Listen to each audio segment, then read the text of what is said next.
Mesdames et messieurs, bonsoir. Israël menace d'attaquer la France et l'Allemagne. Le Premier ministre Benjamin Netanyahou, lors d'une allocution qui a surpris tout le monde, a menacé la France et l'Allemagne d'une prochaine attaque suite à leur comportement durant la Seconde Guerre mondiale, où plusieurs millions de Juifs y ont laissé la vie.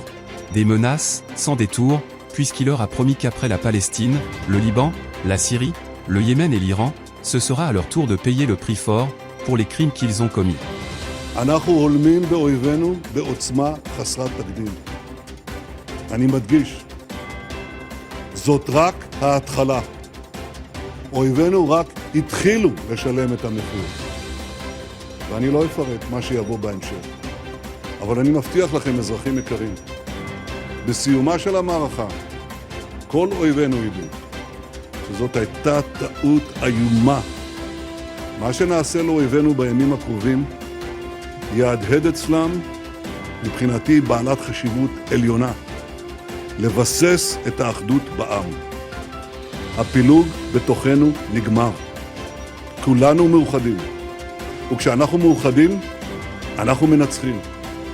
Un discours guerrier et très inquiétant, qui a choqué et surpris tout le monde.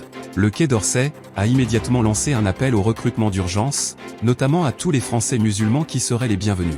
Un appel rejeté par le représentant de la communauté musulmane, expliquant que sa communauté avait peur d'être traitée d'antisémite, et qu'il serait plus judicieux d'envoyer Manuel Valls, les journalistes héroïques, tous les fachos d'extrême droite et de nommer Éric Ciotti, général en chef responsable de la défense nationale, et Jordan Bardella, commandant en chef des troupes d'élite, responsable des troupes d'intervention spécialisées, commandant des bérets verts, des bérets roses, et responsable des frontières.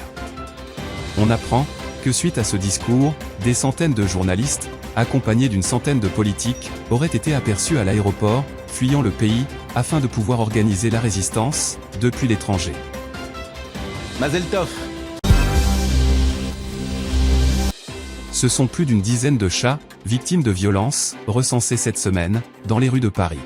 Œil arraché, pattes brisées, visage défiguré, une ambiance de psychose et de terreur s'est installée ces derniers temps, dans la capitale parisienne.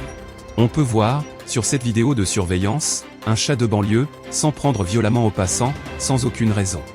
Après un examen minutieux de la vidéo, les enquêteurs ont réussi à mettre un nom sur l'agresseur. Il s'agit de Shalim Ibn Yazid, un chat de gouttière qui s'est radicalisé en fréquentant la mosquée de Chamonix, connue pour ses prêches salafistes. Une photo retrouvée dans son appartement montre son attrait pour les armes à feu dès son plus jeune âge. Shalim Ibn Yazid a été arrêté ce matin par la brigade mobile lors d'un simple contrôle de routine. Il a été directement présenté au parquet de Bobigny et mis en détention pour agression sauvage, trouble à l'ordre public et barbarie. La mode, qui est en perte de vitesse ces derniers temps, a fait appel à un asile psychiatrique afin d'apporter un petit vent de folie dans le domaine de la création. C'est ainsi que l'on a pu admirer le travail de 2 patients de l'hôpital psychiatrique de Sainte-Anne, à la Fashion Week qui s'est déroulée ce week-end au Palais de Chaillot.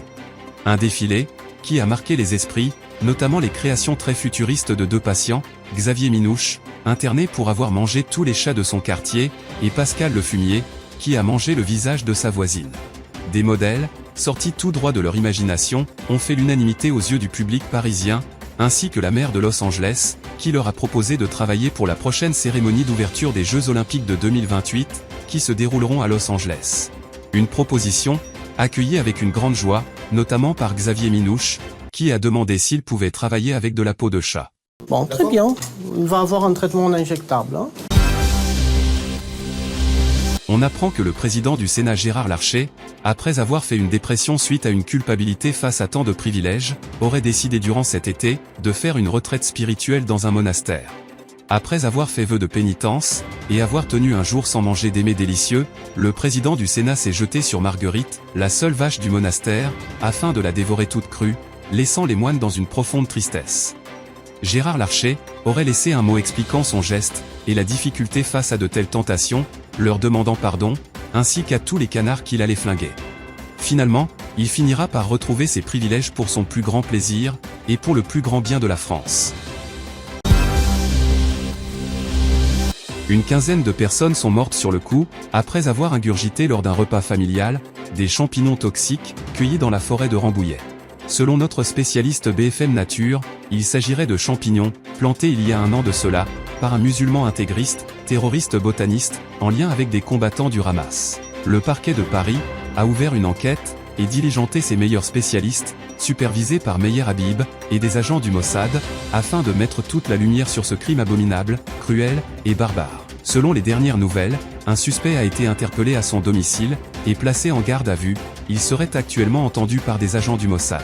Comme vous pouvez le constater, nous avons l'œil sur vous depuis quelque temps, Monsieur Anderson. Et nous avons l'impression que vous menez une double vie. C'est pas moi, mais pas. Regardez la preuve, hein. Mais vous avez une autre vie électronique, virtuellement coupable de tous les crimes informatiques punis par la loi. Non, de temps en temps de travail, de temps en temps j'ai pas d'argent, c'est vrai, j'ai volé. Nous comptons sur vous pour nous fournir des renseignements. Écoute-moi bien, je parle avec toi sérieusement. L'affaire celui-là. Il n'y a rien à voir avec moi. C'est désormais officiel, la France sera le premier pays à inscrire dans sa constitution le régime alimentaire de ses concitoyens, en imposant le véganisme et en interdisant toute consommation de viande sur tout le territoire français. Une peine de 5 ans de prison ferme et une amende de 5 000 € est prévue en cas de non-respect de la nouvelle loi. On apprend ainsi que le ministère de l'Intérieur, en collaboration avec l'armée de l'air, confirme avoir dressé plus de 500 000 faucons afin de lutter efficacement contre les réfractaires complotistes, islamo-kébabistes et antisémites. Une nouvelle, très mal accueillie par la majorité des Français, avec à leur tête un soutien de poids, un Gérard Larcher, très remonté. Panique générale dans le royaume chérifien. Plus de peur que de mal, suite à la disparition inquiétante et mystérieuse du souverain marocain Mohamed VI. Les services de sécurité ainsi que toutes les forces disponibles marocaines, sous le commandement de l'armée israélienne, étaient en alerte maximale afin de retrouver le roi, qui avait mystérieusement disparu de ses quartiers. Des moyens considérables et illimités ont été déployés, avant que l'on apprenne que le souverain a été finalement retrouvé sur la promenade des Anglais à Nice, après une soirée très mouvementée. Un very bad trip, qui aura inquiété tout un royaume, soulagé d'avoir retrouvé le souverain. Une découverte extraordinaire risque de chambouler le monde. 2 chercheurs du Minnesota ont réussi à déchiffrer les fragments d'un parchemin vieux de 2000 ans, découvert dans le désert de Judée en 2021.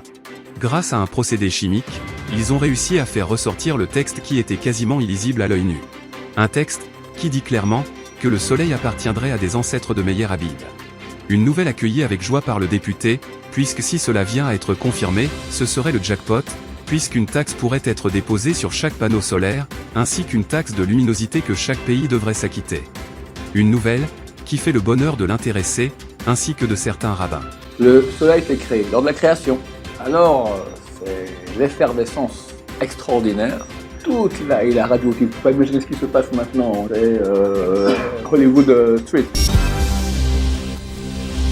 Une importante opération, menée par le GIGN, est sur le point de mettre la main sur l'ennemi public numéro 1. On apprend ainsi que les forces spéciales, menées par le shérif de Nottingham, encerclent en ce moment même la forêt de Rambouillet, là où s'est réfugié le criminel Robin des Bois, ainsi que ses dangereux complices. Il est accusé d'avoir volé plusieurs patrons du CAC 40, afin selon lui, de redistribuer l'argent aux pauvres. Une version, contestée par Éric Zemmour, l'imam Chalgoumi et Mohamed Sifawi, qui l'accusent de financer depuis plusieurs années, les frères musulmans. Des accusations graves, confirmées par le Mossad et le CRIF, qui l'accusent de s'en prendre particulièrement à des patrons de confession juive, ce qui risque d'alourdir sa peine, pour antisémitisme aggravé. Selon nos spécialistes, il risquerait lui et ses amis fichés S, la prison à perpétuité, ainsi que la destruction de son image, dans tous les JT. On devrait vous péter la gueule. Vous ne dites que des mensonges.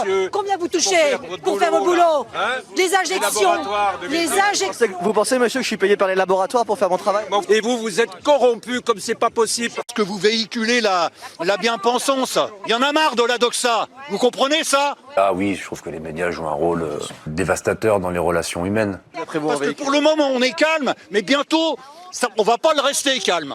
Vos directions auront des comptes à rendre. Un jour, vos directions, et vous qui acceptez ce travail, vous aurez des comptes à rendre, monsieur. Inch'Allah. Inch'Allah. Merci à vous. Bien. Merci. Ça rentre pour moi dans la faillite des élites actuellement, entre des politiques déphasés et des journalistes qui ne sont que des perroquets. Oula, on est sur un dérapage complotiste là. Perroquet! Vous n'êtes qu'un perroquet, monsieur! C'est un baroud d'honneur. Du fait que quelque chose est en train de cesser, il meurt, cette élite, c'est fini. L'élite, c'est l'oligarchie médiatico-politique. Vous, nous, et les politiques. Que vous écoutiez BFM, que vous écoutiez France Info, chaîne publique, chaîne privée... C'est de la merde! Non, c'est Cloug. Oui.